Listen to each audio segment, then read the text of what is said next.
Hello Gen Zs. आज का हमारा एपिसोड बहुत ही टेस्टफुल और मज़ेदार होने वाला है क्योंकि आज के हमारे गेस्ट हैं रविश किचन के ओनर और एक प्रोफेशनल शेफ जिन्होंने संजीव कपूर जैसे सेलिब्रिटी शेफ्स के साथ काम किया है, जो रसोई शो जैसे रियलिटी शो में भी फूड एक्सपर्ट के रूप में काम कर चुके हैं। सो प्लीज वेलकम टेस्ट के बादशाह शेफ रवि जोशी सर।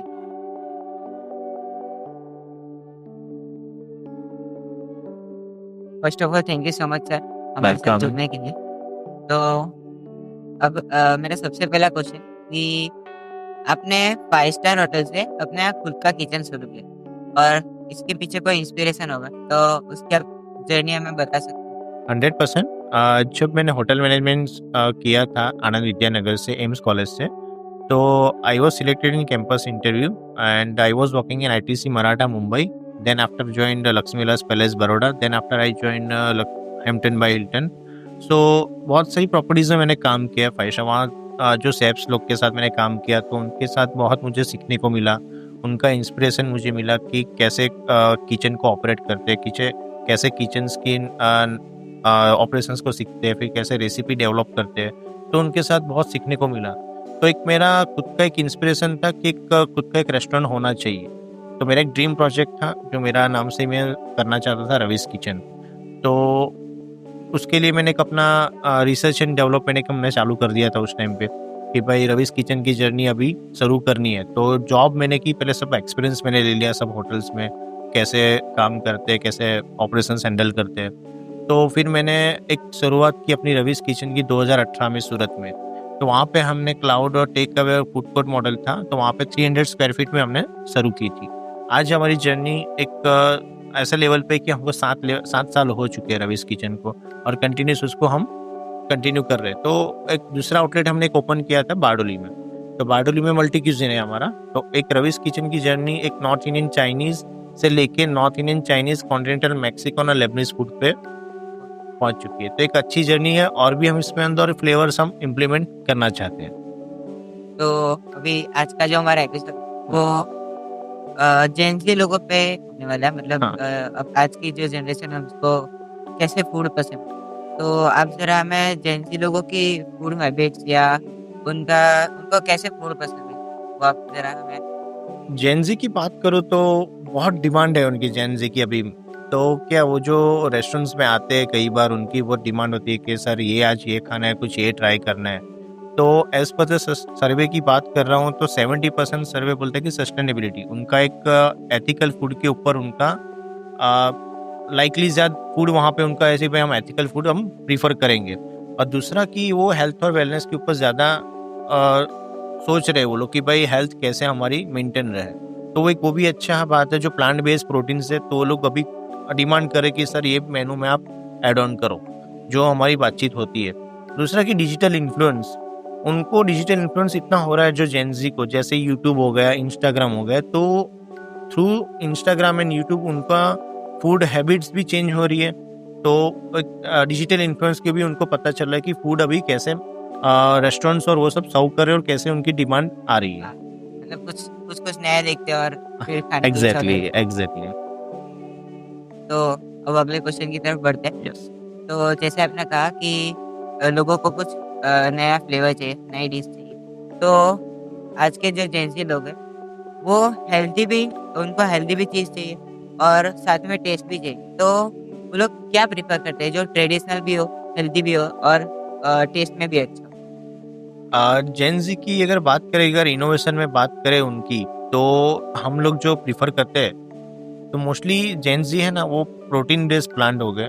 ठीक है, जो वेगन और वेजिटेरियन ऑप्शंस वो लोग ढूंढते हैं, जो वेगन हो, वेजिटेरियन, उनको पॉपुलर डिशेज जो होती है उसको वेगन और वेजिटेरियन में वो कर, जैसे प्लांट बेस्ड हो गया, सोया बेस्ड हो गया। तो वो लोग प्रीफर करते हैं कि आप हमको ये डिशेज बना के दीजिए जो पॉपुलर डिशेज है। जैसे अपना पनीर बटर मसाला है, तो पनीर बटर मसाला को वो लोग प्लांट बेस्ड में कन्वर्ट करके सोया बेस्ड डाल के उसको प्लांट बेस्ड कन्वर्ट हो जाएगा, तो क्या प्रोटीन बेस्ड वो डिश हो जाती है। तो और दूसरा जो रहता है उनका मेन की एक सस्टेनेबल इंग्रेडिएंट्स। ठीक है, तो एक जैसे उनको भी इको फ्रेंडली पैकेजिंग चाहिए। तब जेनजी को ऐसे कि एक प्रॉपर वे पैकेजिंग होना चाहिए। तो एक वो उनकी वो थोड़ा डिमांड उनको वो भी है कि भाई इको फ्रेंडली एक पैकेजिंग होना चाहिए। और दूसरा ये है उनका कि फ्लेवर्स को एक मिक्स करना है, जैसे अपना बोलते हैं ना कि इंडियन फ्लेवर्स को इंटरनेशनल क्यूजिन के साथ ब्लेंड करना है, लाइक कोरियन और मैक्सिकन। तो उनको वो भी बहुत पसंद आता है कि जो अपना इंडियन फ्लेवर होता है तो उसको इंटरनेशनल क्यूजिन के साथ कैसे ब्लेंड अप करते हैं, तो वो भी उनको एक बहुत अच्छी उनकी एक डिमांड है ये। तो सर जैसे आपने कहा कि फूड फ्यूजन बहुत ही ज़्यादा ज़रूरी है, आजकल के लोगों को फूड फ्यूजन ज़्यादा पसंद आ रहा है। तो आप फूड और नए इनोवेशन को कैसे कनेक्ट करते हो? फूड फ्यूजन जो बोलते हैं ना कि कभी जेन जी के बहुत हाई डिमांड है और उनको क्रॉस कल्चर्स के साथ उनको डेविएशन के साथ उनको क्रॉस कल्चर भी चाहिए कि भाई ये फूड ये कल्चर का हमको यहाँ पे लाना है। तो उसके लिए सबसे पहले हम इम्पोर्टेंट के रिस्पेक्ट द ट्रेडिशनल फ्लेवर्स। ठीक है, जो हमारा जो फ्लेवर्स है, जो इंग्रेडिएंट्स है, उसको हम कंबाइन करेंगे तो उसका एक रिस्पेक्ट होना चाहिए कि फ्लेवर्स को हम कंबाइन कर रहे हैं, लेकिन वो थॉटफुली उसका एक प्रोसेस होता है। तो उसके लिए हम लोग जो एक्सपेरिमेंट करते हैं, तो एक्सपेरिमेंट जो होता है, जो कंबाइन फ्लेवर्स और जो टेक्निक्स उसको जो हम कंबाइन करते हैं, तो किसी ओरिजिन के साथ वो फ्लेवर्स को हम थॉटफुली उसका एक्सपेरिमेंट हम करते हैं। तो एक वो उनके लिए जो हम डिशेस बना रहे हैं, तो एक प्रॉपर एक हम लोग R&D करते हैं, फिर उसके लिए हम एक्सपेरिमेंट करके जो कोई ओरिजिन को उसको क्या नुकसान ना हो उसका भी हम ध्यान रखते हैं। और दूसरा कि हाई क्वालिटी इंग्रेडिएंट्स जो एक सस्टेनेबल हाई क्वालिटी इंग्रेडिएंट्स उसको एक यूज़ करते हैं, जो एक डिश को एक मेमोरेबल डिश बनाते हैं। ठीक है, तो जो फूड फ्यूजन होता है तो एक कम्प्लीटली वो सेटअप हो जाता है एक मेमोरेबल डिश के साथ। तो in shaping of food trends social media का क्या रोल? सोशल मीडिया का रोल बहुत ही इम्पोर्टेंट है। जैसे आपको पता है कि इंस्टाग्राम और यूट्यूब पे जो फूड्स वायरल होते हैं, तो जेन ज़ी की डिमांड है कि उनको वो होम कुकिंग में भी यूज़ करते हैं। जैसे एक डिशेस को ट्राई करते हैं भाई कि ये वायरल हो रही है तो चलो उसको हम ट्राई करते हैं। वो रेस्टोरेंट्स में भी आके डिमांड करते हैं कि जो वो चीज़ वायरल हो रही है तो हमको वो चीज़ अवेलेबल है कि नहीं, वो फ़ोन करके पूछते हैं या फिर रेस्टोरेंट्स में आके पूछते हैं। तो एक सोशल मीडिया का इम्पैक्ट बहुत ही अच्छा है इसके ऊपर कि इंस्टाग्राम और यूट्यूब तो सबसे बेस्ट है एक जेन ज़ी प्लेटफॉर्म के लिए। आज की जो हमारी जेन ज़ी जनरेशन है वो काफ़ी हेल्थ कॉन्शियस हो चुकी है, तो आप हेल्थ को और टेस्ट को कैसे मैनेज करते हो? बहुत ही अच्छा क्वेश्चन है ये। एज जेन ज़ी, आप भी जेन ज़ी हो और you are looking very fit. तो जेन ज़ी लोग जो है सर कि टोटली वो हेल्थ कॉन्शियस भी है और टेस्ट फोकस भी है। तो उनको क्या न्यूट्रिशंस भी चाहिए फूड में, टेस्ट भी चाहिए और हेल्थ भी चाहिए। तो उनको सब एक ही डिश में सब चाहिए उनको, ऐसा है।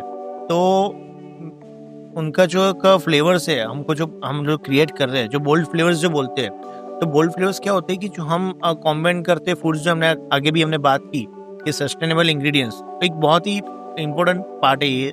तो फ्लेवर्स को मिक्स करते हैं, इंग्रेडिएंट्स को साथ हम मिक्स करते हैं, टेक्निक को मिक्स करते हैं।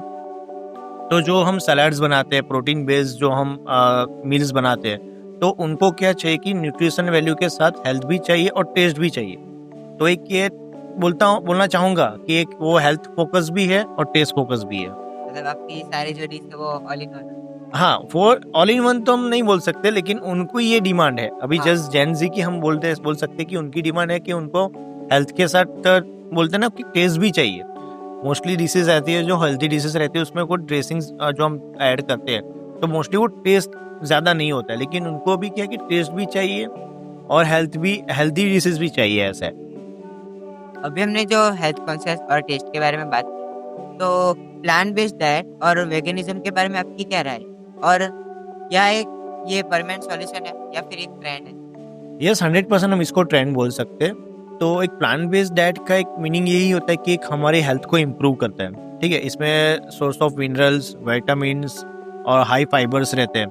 तो एक प्लांट बेस्ड डाइट का एक बहुत ही बेनिफिट है और मेनली इसकी एक चीज़ है कि हर जगह भी ये अवेलेबल हो चुका है।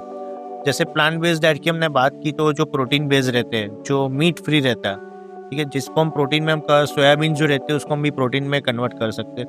तो एक वेगन ऑप्शन भी हो गया, जो डेयरी फ्री प्रोडक्ट भी हो गए। तो एक वेगनिज्म और प्लांट बेस्ड डाइट की हम बात करें तो इट्स 100% ट्रेंड, और मैं बोलना चाहूँ कि जेन ज़ी की तरह सबको ये एडॉप्ट करना चाहिए। तो एक 100% हमारा एक हेल्थ इम्प्रूवमेंट इसके ऊपर हो सकता है। अभी हमने वेगनिज्म और प्लांट बेस्ड डाइट के बारे में बात की, तो मेरा एक क्वेश्चन है कि कोई एक ऐसा अंडररेटेड इंग्रेडिएंट है जो आज की मॉडर्न डिशेस को भी फ्लेवरफुल बना सके? Yes, 100% sir. There are so many underrated ingredients जो मॉडर्न डिशेस को फ्लेवरफुल बना सकते हैं. अभी मैं आपको बात करूँ सर, जो अंडररेटेड इंग्रेडिएंट की बात करूँ तो एक यूजू एक जापानीज सिट्रस इंग्रेडिएंट है जो मोस्टली फ्लेवरफुल डिशेस के लिए उसको हम यूज कर सकते हैं. तो एक अंडररेटेड इंग्रेडिएंट में बोल सकते हैं yuzu is a very underrated ingredient, जो एक सिट्रस फूड है जो अच्छा फ्लेवर हम मॉडर्न डिशेस को हम दे सकते हैं.